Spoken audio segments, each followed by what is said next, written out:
What's up, guys? It's Drifts and Lifts here. All right, so today's video, I got a special one for you guys. Everybody that's following my channel, mainly for the Cummins build, is gonna like this one. I am at Power Driven Diesel in Cedar City, Utah. We got my good friend Will here. He's, I guess, one of the owners. Yeah, one of the owners of Power Driven Diesel. Two of us, so. So you and Todd, I guess. So it's Friday, so Todd's gone. It's just me today. It's just Will. So Will's going to be showing us around the shop, and if you guys are into diesels, it's very likely you guys have seen Power Driven Diesel. They got a podcast and a YouTube channel as well that's super informative, and these guys build some crazy trucks. You know, 3,000 horsepower, 2,000 horsepower stuff. They supply a lot of the USA and Canada with some really good diesel performance parts and a bunch of other kind of parts as well. So Will is going to be showing me around Power Driven Diesel right now. As you guys know, I'm on my road trip living in my Volvo wagon for, who knows, up to 2 months, three months, basically till the weather tells me to go back to Canada. So I guess this is the snowmobile or something? No, I don't. Yeah. Why would you go back in winter, man? Yeah, I know. Stay here though. I might just stay here forever. Who knows? Yeah. It's kind of hot today, but yeah.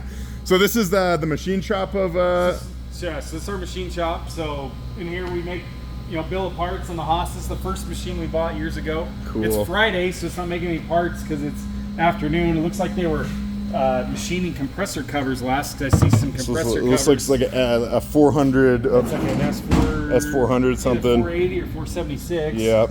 But they probably go in fixture here, and they got a stop here. Actually, these were doing bigger cool. turbos before. That doesn't even fit. So cool. yeah, that's an 80 right there. Okay. So, yeah. So that'd be a 480. We got maybe a little bit too big for my truck for a single. Yeah. 80's all right. Yeah. And then we do a lot of cylinder head work. So we got a seat and guide machine, surfacer. Wow. Power stroke head of all things on here. Oh yeah. I don't know. They must have been doing power stroke heads today. So Will, Power Driven Diesel is mostly Cummins, or do you guys kind of do everything now? Or you started out Cummins? We started out very Cummins, but Todd has owned a 6.0 before Power Driven even existed. Okay, yep. So we kind of knew that we were going to get into 6 liters. They just seemed very underserved.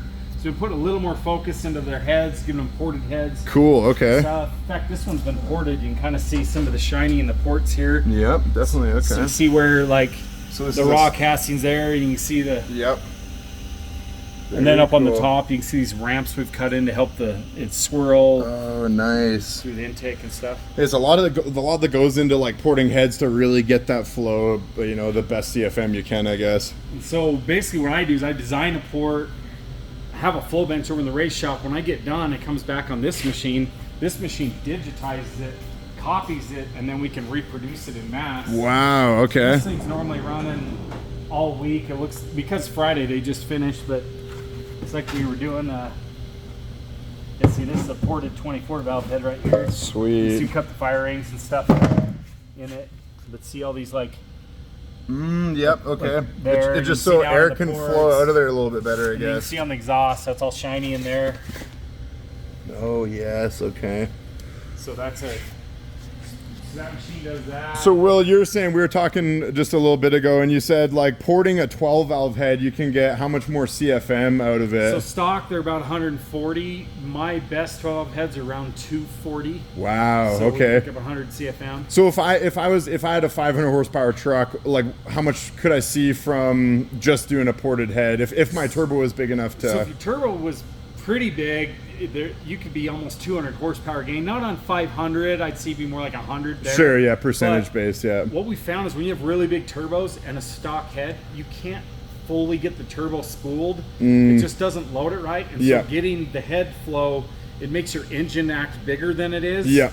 Or than it was acting. And totally. It's big help. Okay. Like on a 1,000 horse truck, yeah, 200 horse gain is not a problem with a ported head. That is crazy. So like honestly guys, you know, the Cummins has been down for a long time. Part of the reason I stopped at Power Driven here is to hopefully pick up some parts to get me back going with it. But it's looking like a ported head might be a thing that I should be doing. Yeah. Nobody's complained when they put one on that they regretted it. Sure, yeah. They pick up power. Good to know. We assemble heads. We have a crank balancer machine because we make 6.7 cranks. Wow. So the big deal with the 12 valve guys now is we put a 6.7 crank in there and you build a 6.1 stroker. Oh, okay, yeah. Raises the compression, makes them spool turbos, gives it torque. Like it's almost like running around like a little 25 horsepower shot of nitrous full time.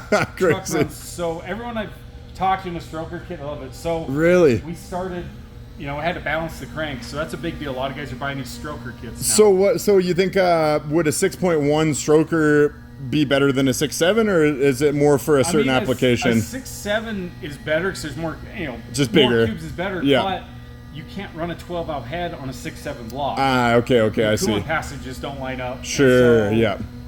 And so most guys, they do what they call a P-pump 24 valve. Yep. They do that, where they leave the 24 valve head. Totally, then you need yeah. a custom timing case. It gets expensive. It gets The cheap expensive.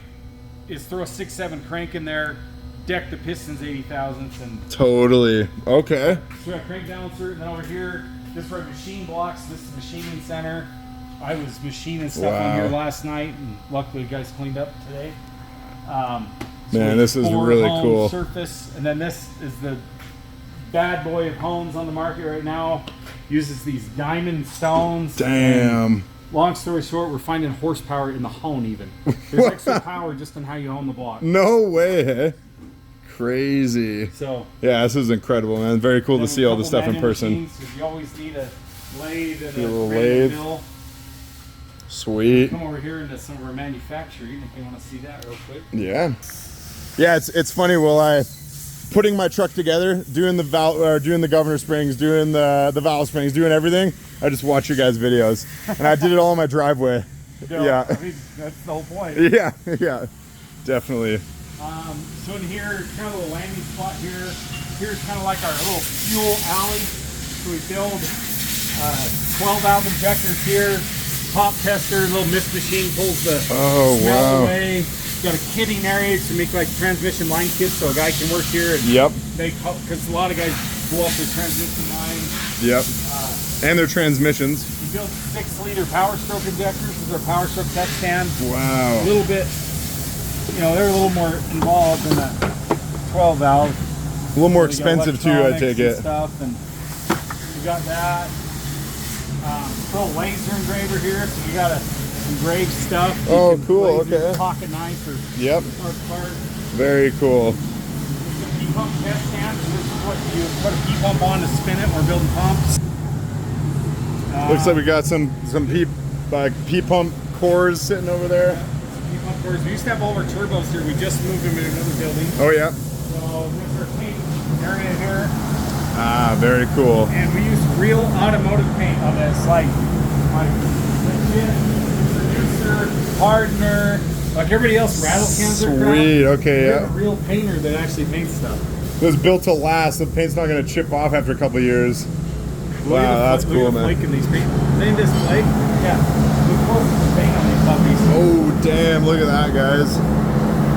That's beautiful. So is there like you can order what color you want and you guys will... We only do standard raw or colored like this. So they're all black with this red flake. Okay. Just because we're trying to keep it simple. Yeah, so. yeah, very cool. This is a sweet looking color. We did just add a powder coat of it, so there's a chance that we might offer some custom colors. Nice. Clear coat. Very cool. This is awesome. And here, transmission area. You got a tear down bench here. Okay, Tear it down, it all drains in the bucket. See this little trough thing? Totally. Then over here, 2 builders build transmissions all day. Oh man. And then valve bodies. We got this valve body test stand here. And what's cool about this is from the factory, these only make like 130 psi, 120. Okay. Well, a racing valve body's well over 200 sometimes. I see. We had a hot rod this with a variable frequency drive and a hot rod hydraulic. So other guys have done stuff, but basically you have to hot rod the test stand just so that it can test the valve body. Holy crap. I know it doesn't look like much, but yeah, it's a little bit. That's crazy. Hot rodded. No, yeah, pretty much. And then we build a 68 RFEs, that's the 6-speed valve bodies. And for that, we had to make a custom test stand. We built a 6-speed 68 RFE, they're all electronic controlled. So we had to make a sensor. And my guys programmed a Haltech standalone ECU. You know what Whoa, yep. The Haltech runs this whole thing to make it test. So they put a valve body on, it tests it all. That's incredible. So it tests all the solenoids with air, checks leakage, and then gives them a pass-fail light and tells them which clutch pack is leaking. Wow. So you go into the valve body. So That's amazing. There's no test stand we found for a 68 that, well, there's a couple you can buy for about 100 grand. Okay, yeah, this is a little more affordable. Man, that is so cool. You guys just pretty much, built it all yourselves. But it doesn't look like much because it's been used a lot, but it is actually. It's something. Cool. Yeah, no doubt. Then over here. You guys have so much specialty stuff here. It's so cool. And over here, for any thing, you got to have a core processing. So over here, they tear down cores, wash them. You got a blast cabinet here. Yeah. Okay. And then here's all of our like process wall core rooms. Oh, nice. Sweet. So it's a little bit like tranny fluid. So yeah, people, these are all transmissions that are waiting to be built? Yeah, and a lot of them are cores, so I don't think we're I think we're about a week behind right now. So okay, yeah, we're probably less than 5 behind right nice, now. Yeah. All the P-pump cores, look at all these, eh? Yeah, everyone in the industry's like, what happened to all the P-pump cores? They're all here. No doubt. So we got them all, man. Yeah. So do you have like a shelf that's 180 pumps, or they're all just scattered every like 180, 215? They're a little bit mixed, but honestly, we have parts now. We can build a 215 pump out of anything. Out of anything? Yeah. Cool. Okay. So, yeah. Pretty soon, you're not even going to hit a penalty. You turn in a 160, you want a 215, we'll build you 215. Sweet, yeah. So I have a 175 wheel. Do you think I would benefit from like a 215, or is it? Huge. Really? Yeah. Yeah, the most you get out of your pump, if you max it out, it's about right under 500 cc's. Okay, a 215 pump, we get like 700. Okay, that's a lot, yeah. My race truck has a 700 cc 215 pump, and Holy I'm 5 shit. blocks deep.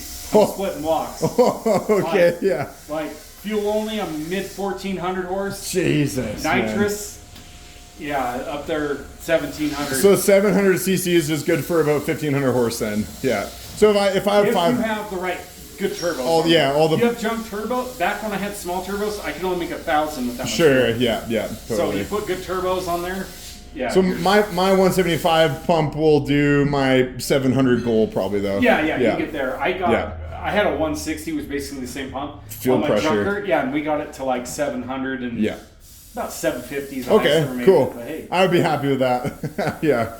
My truck burns tires as good as it is with only 500, so 700 would be sweet. Have you racked the barrels on your pump yet? No.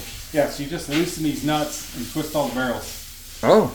And that's how you get all the fuel out of it. What? Seriously, you loosen all the barrels, twist them.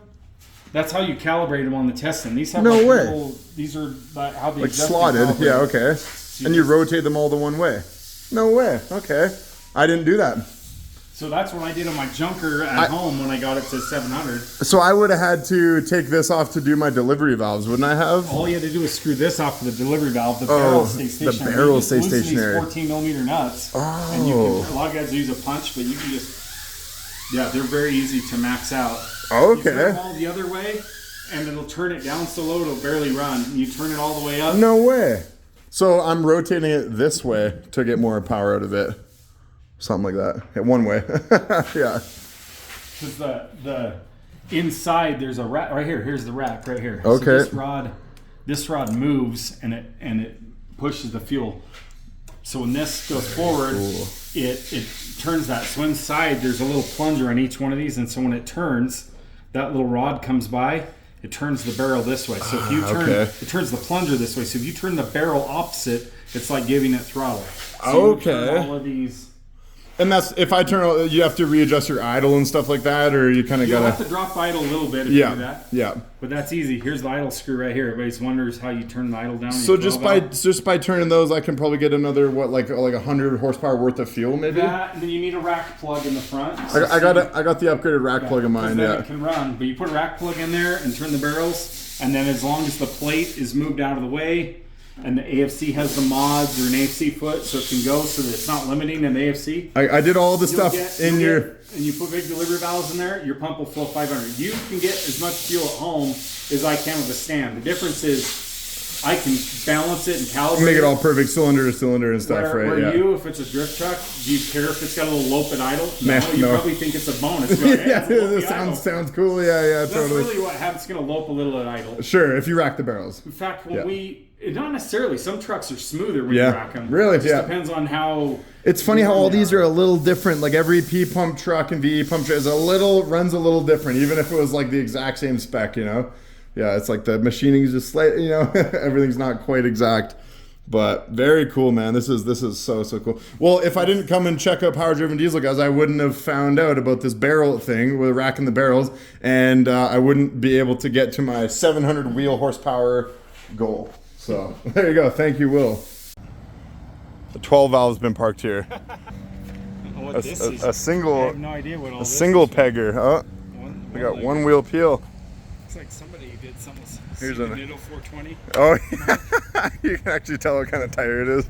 Oh yeah, totally Nitto's. That's awesome. We got some wheel hop right here. That's how all the tracks look when I do drifts in my truck. It's like. Yeah. All right, guys. So this is the race shop. Will, it's where you keep all the cool rigs. Yeah, we've pulled a bunch of rigs outside today because I think we were working on. We have a 24 valve VP truck. Okay. We call Willard. It's this grandpa truck, and we did an install video on injectors. Yep, I saw that thing. Cleared a lot of junk out of there. Cool. Things like race trucks had to go outside through the day. So this is Myer's truck, guys, and actually I was literally just watching a video of this thing like a week ago. I think if I remember the video, it laid down like what 1,700 wheel or something. Yeah, I think his record's mid 18. Mid 18, yeah. A wet 6.7 block, nothing special. You guys were playing around with the wastegate setups and dumping it back into the big turbo. Yeah, this is crazy, dude. Holy crap. So you said it's just a normal 6.7 block? Yeah, so it's a brand new block. We just started selling them on the website. Oh, wow. The new block, but we drill it to 14 mil head studs. Oh, okay, yeah. So you can get it there and 14 mil mains. Nice. We hone it, and it's just an easy block. So a lot of guys are. And you guys upgrade the connecting rods, obviously. Yeah, this has good rods. Yeah, you need good rods at that power level. Past like 1,000 is probably a good idea. Yeah, I mean, I always upgrade my 12 valves around then, but at the same time, I've been breaking blocks. Yep. I don't even know. You might be able to get factory 12 valve rods to live as long as a block. Okay, yeah, I used to say 2,200 foot-pounds of torque is where I would upgrade. Okay. But I feel like at 2,400 foot-pounds the block breaks. So yeah, okay. Like, they're about the same then. Shorten a rod, or would you rather have it blow a hole out the block? So yeah. So look at these turbos, guys. This is a crazy size turbo. So this one's like 106, and then this one's just our Aggressor 80, so 480 on the manifold. So this thing, guys, I think if I remember the videos run like 130 pounds of boost around there. I think on kill he's almost that high. Yeah, he's not as high as some of the other trucks for sure. And so he's got dual wastegates on this exhaust manifold, guys, and then one's being dumped to atmosphere, and then one is dumped into the hot pipe. Dumped into the hot pipe. Okay, yeah. And you guys are doing it. It's really cool because if you guys have been following Power Driven Diesel and watching their videos, they do a lot of research and development and just testing all these setups that people they can speculate online what it'll do, but you guys are actually in the field testing what works and what doesn't. So you kind of like air filters. Guys are like, how much power do you get in the air filter?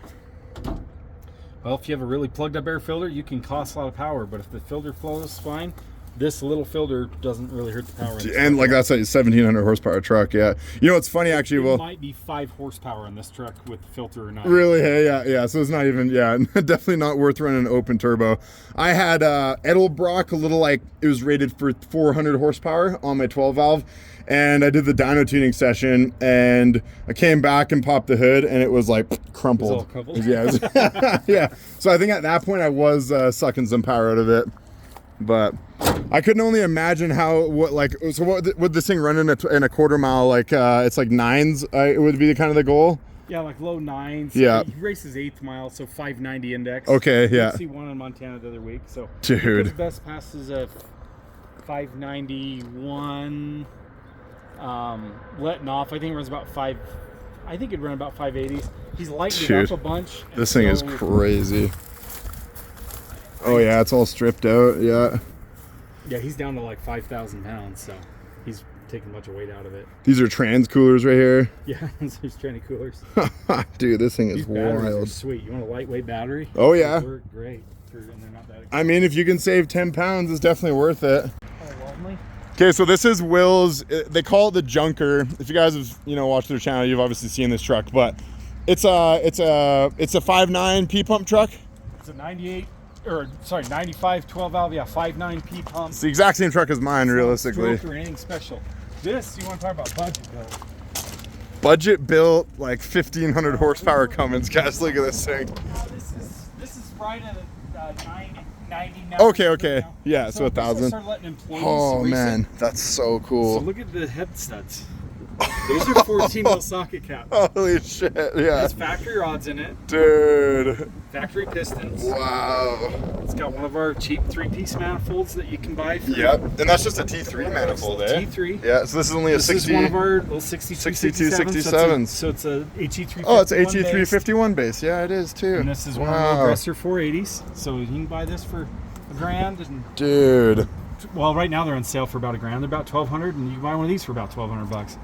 But you don't have to use that. A regular 351 from eBay would work fine. So if you, let's say you were super budget, you didn't want to buy another turbo, and you went with your stock HX35, can you run like a wastegate to avoid like huge amount of back pressure? We've played with it. It doesn't really help much, the HX35. It's just so choked up. And yeah. Like, if you get the exhaust flow away, then the compressor can't handle the boost from the big turbo. Oh, okay, and if you yeah. leave the exhaust in, the engine chokes. So okay, it's yeah. kind of one of those things like you're pretty much stuck around 700 if you keep the HX35 on. Totally, yeah. 351, you can. This is an get close about 900. You're running an internal gate on it. Mm-hmm. Yeah, and it doesn't have an external off the manifold like the other truck did. Yeah, we just welded a tab to quick set it up. Okay, cool. Like I said, it's kind of a test thing. Yeah. This has a prototype 12.5 millimeter pump in it. Wow, okay. And we put an air shut off. This is a BD one. Nice. Just in case it runs away. Yeah. And it's been fine, but so that's why it has this weird thing on here. No shroud on the radiator.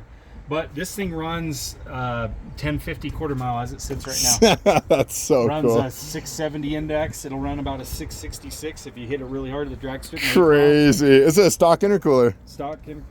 Well, it looks like it. It's actually a Mishimoto. Oh, okay, the stock ones pop around 100. This actually makes about 100 pounds of boost. So. Okay, yeah.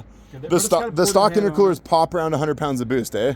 Interesting. I mean, some as low as 70, but my experience, none of them make it past 100. Sure. Okay. So.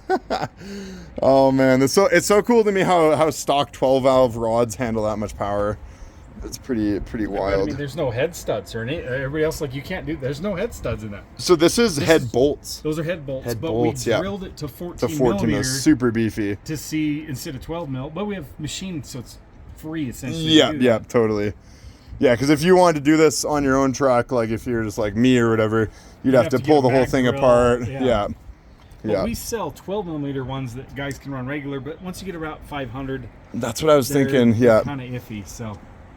Yeah, I broke the pinion on it. See this little staging limiter? So when you push that, it'll help you two-step. Oh, wow. Okay. Yeah. We've made our trucks two-step. I could show you how, but it'd be a off-camera thing. Yeah. It's a new product we're working on. Man, look at this thing. So you took the dash out and everything. It's got the harnesses. I learned how to weld on this. Passed certification. Look at the bubblegum welds. Nice. The tech inspector's like, "Is this your truck?" I'm like, "Yep." And he's just like, "Good luck. Here's your sticker, boy." That's awesome. Oh, He's man. like, how fast could it go? Do you even need a cage? I'm like, yeah, probably not. Yeah, no, it's just like 13-second truck. Slow, yeah, stock turbo. Yeah, the old crappy ratchet shifter. I mean, dude, this thing is awesome. Bars. I love it. Plexiglass at Home Depot. Yep. That probably saves you like 10, 20 pounds on the just a window. Oh, yep, totally. That's why I did it. That's how you, that's how you go with that. When it came, it had all this epoxy and paint and tar in it. It looks. I think Ray Charles was cutting these. Or something, yeah. That was definitely me. He was plexi or polycarbonate or whatever it was. It looks like had a couple tire blowouts in this area, hey? Yeah, it's had a little. I mean, you said some. Oh, dude, that is crazy. And then we got our ballast back there to make it hook up better. Oh, nice. Okay, yeah. So you find adding weight to that definitely is worth it because you have so much power. Oh, yeah. It shaved 2/10 in the quarter mile. Wow. Okay. Yeah. You come back here, we got the original Utah license plate. Hey, nice. It's legit. Looks like it's just out of registration. Junker. Oh, dude, this truck is so sweet. It's been doing some burnouts. Some burnies. So look at this. Look at the traction bars. I was just telling you about it. It doesn't hop at all. So these traction bars, guys, I'm gonna take a video of these, and I'm going to try to replicate this on my truck because I still get wheel hop pretty bad, even with my traction bar setup. So it might be the angle. Like you got a bit of angle on them, right? Yeah, and so that gives it that. Plus, what that does, it wraps and pushes the leaf down. Down when it's yes. So when you hit it, it separates and plants. That makes sense. And then that angle is also helping it to plant. You know, the reason I couldn't get angle on mine is because my truck's so much, it's lowered so much. So like I only have like this much travel from the axle to the frame, so I have to C-notch it soon. It's gonna be another thing to do. I don't even know how much. Oh, I've got some room there. Yeah. I was like, you can see I extended down where I'm almost touching the ground with the bars. If you look, I extend that way down on the axle. Oh, yep, totally. Oh, just to get more angle out of it. There we go. Our pan blew off. Oh no. I'm always worried about that. I had a couple of hood-piped Volvos and I was like, This was the Godfather. We took UCC and got all blown up. We ripped the cab oh, off. Damn, dude. Where the cab ended up. This is kind of a famous truck in the... I mean, all your guys' trucks are pretty famous in the diesel tuning community, but yeah, this is the Godfather. What did this thing put down? You get like 3,000 horse with this on the UCC. On dyno, at UCC, it blew at 2376. Okay. Our best on dyno is like 2850, 2825. Holy crap. I got the 3K even on our dyno. That's crazy. But that was fuel only, no nitrous, so I don't know how to be doing that kind of power in a chassis dyno with fuel. Is that damage to the subframe from the engine parts flying out? Flying. Holy crap, man. This has had 2 catastrophic engine failures. We got broke engine parts in there. I've seen the videos. Yeah, that was quite something. All right, guys. So I was really hoping I would get a ride in a 1,000 horsepower Cummins, and I think we got Meyer here. He's going to be the guy to give me the pleasure of riding in this thing. So what's the setup on this? I've seen lots of videos of this truck. It's pretty rowdy. So it is obviously it's a regular cab, short bed, 2nd gen Dodge. So this combination did not come in. So I had the frame chopped, short bed put on it, so it's a shorty. So do you think, sorry to cut you off, but does this make it a lot, like doing the short bed, how much weight are you going to save from doing that? It's not really a weight thing. It's more, I mean, you say probably like a couple 200 pounds or so. Sure, really okay. It's just like, it's so much fun to drive in town. Yeah. Like just nimble, through parking lots, whatever. Totally, yeah. Anywhere you want. So that's why I did it. It's a little lighter, but it's just a lot more fun in town driving. I originally had a 12 valve in it. I put a 6.7 common rail in it. It's one of our basic builds, Street Fighters, cast piston, just a wonder. It does about 1,500 in the bigger tune. We're not doing that today. Yeah. This paint was beautiful. Yeah, what's going on with this paint? Yeah, when you burn it off the cold side of the intercooler, you know you're doing something right. No doubt. Burnout contest a couple weeks ago. Yeah, so it's got, like I say, it's a regular cab short bed, 2nd gen with a 6.7 common rail. It's got a 48 RE full manual valve body, and then one thing, the last thing I did. So that engine comes with a 6-speed auto. So you put a 4-speed from an older truck, a 6.7 from a newer truck, into an older truck that's customized because the shorty, and it was cobbled. And then it was 2-wheel drive, which was really fun because it was light, it was nimble, it rode really nice. Yeah. It was low. So you could probably like go into like the 4th gear and just on the highway going whatever, just literally spin the tires. I filled the rear bumper with concrete. Oh, nice.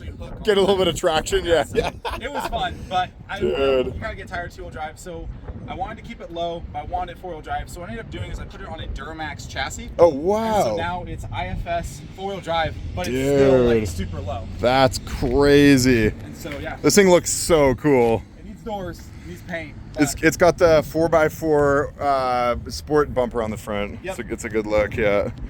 Yeah, this thing is super rowdy.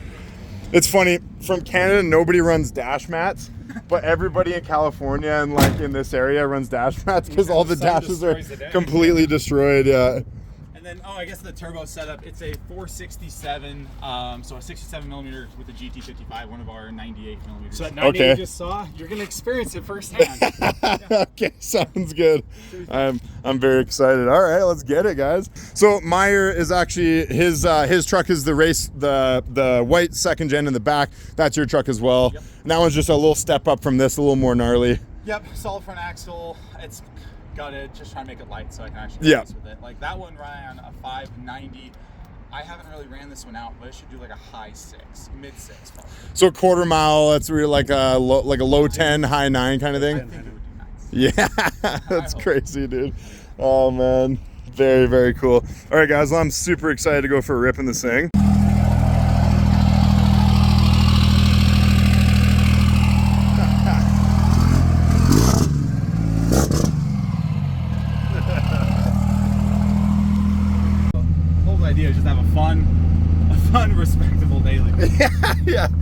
We'll call it respectable. What's hiding under this dash, man? You got some nice cracks? Probably some cracks. Yeah. we don't look under. We don't look under that, yeah. Second gen problem. Got you again. Dude, my dash is mint, and it's because mine was like a northern Canadian truck, so it's not that sunny up there. So I like, my friends get in the truck and they like slap it, and I'm like, yo, easy there, dude. Like, relax. When I got with my now wife, she like, we were in my 4th gen, and she put a foot up on the dash, and I was like, okay, this is acceptable, but you do that in my 2nd gen? Yeah. We're done. Yeah. Like, that is a deal breaker. Totally.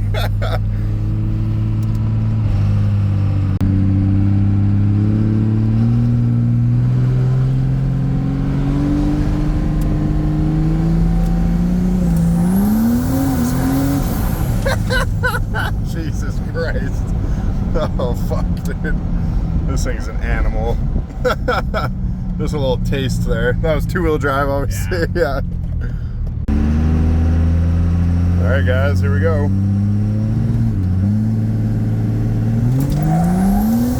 Holy fuck, dude. Oh my god, bro. Oh my god. Apparently it didn't lock into 4-wheel drive at first. Dude, holy shit. Oh my god. Yeah, that's the fastest vehicle I've ever been in. Holy fuck, dude. That's awesome, man. I'll try to do another launch. It started out 2-wheel drive. Oh yeah, yeah.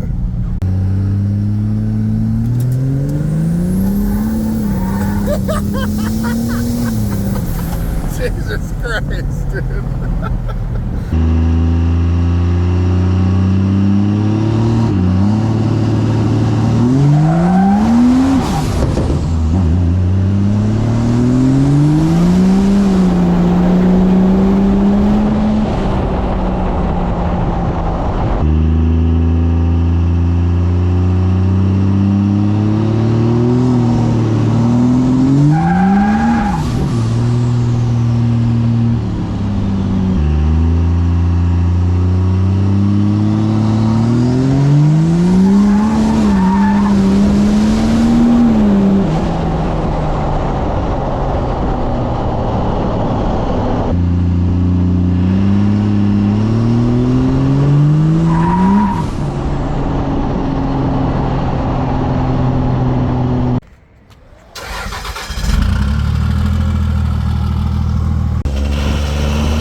That's retarded, dude.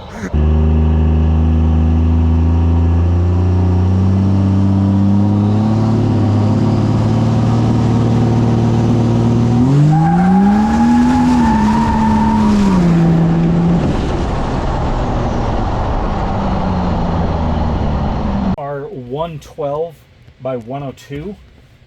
This one is 130 That's by massive. like 118. So huge. Just like So the small diameter of this is bigger than the big diameter of those. literally, And yeah. those ones will do 2,000 horse. So these are what they build into like those, 140 millimeter huge turbos. Yeah, that, yeah.